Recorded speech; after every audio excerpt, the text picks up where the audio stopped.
Hello, I'm Glenda Lewis. Here are your headlines from 7 Action News. We're going to start with Chief Meteorologist Dave Rexroth with a check of your 7 First Alert forecast. Dave. Snow's still falling out there all evening long, as a matter of fact. We're probably going to add another inch, maybe even 2 on the east side on top of what's already out there, which is 4 or 5 in most cases so far. So the snow-covered roads will get worse before they get better. The winter weather advisory goes till midnight for all of southeast Michigan. And the wind and the cold, the temperatures are dropping, plus the wind that makes roads icy as we go along overnight as well. It gets colder with teens for lows and 20s for highs into the weekend. All right, Dave, thank you.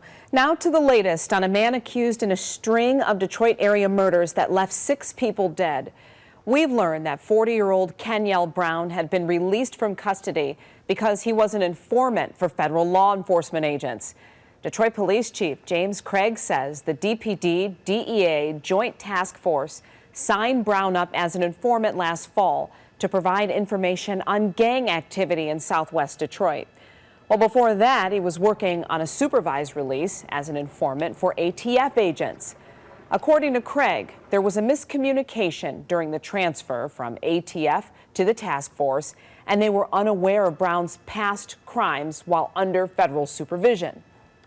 When we vet informants, we look at their criminal histories, and there was no indication of these series of violations that Mr. Brown was involved in during his federal supervision. Brown was charged Tuesday in connection to a double murder in River Rouge. He is also a suspect in at least 4 other murders in Detroit and Highland Park. Brighton police say reports on social media about a rash of kidnapping attempts in the city are not true, but they are investigating 2 reports of women being approached by strangers. The most recent one was just yesterday before noon at Planet Fitness. This was on East Grand River Avenue. Police say a woman was sitting in her car when a man approached her and tried to get inside the car. She drove off and was not hurt. Michigan looking to align with a federal policy that would prohibit anyone under the age of 21 from buying tobacco products.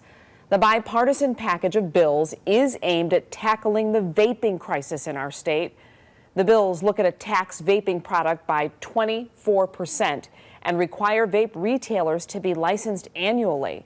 To put things into perspective, the tax on cigarettes in Michigan is $2 a pack plus the 6% sales tax. Those are your 7 Action News headlines. We have those stories and more on our website, WXYZ.com, and of course on our app always. Have a great night.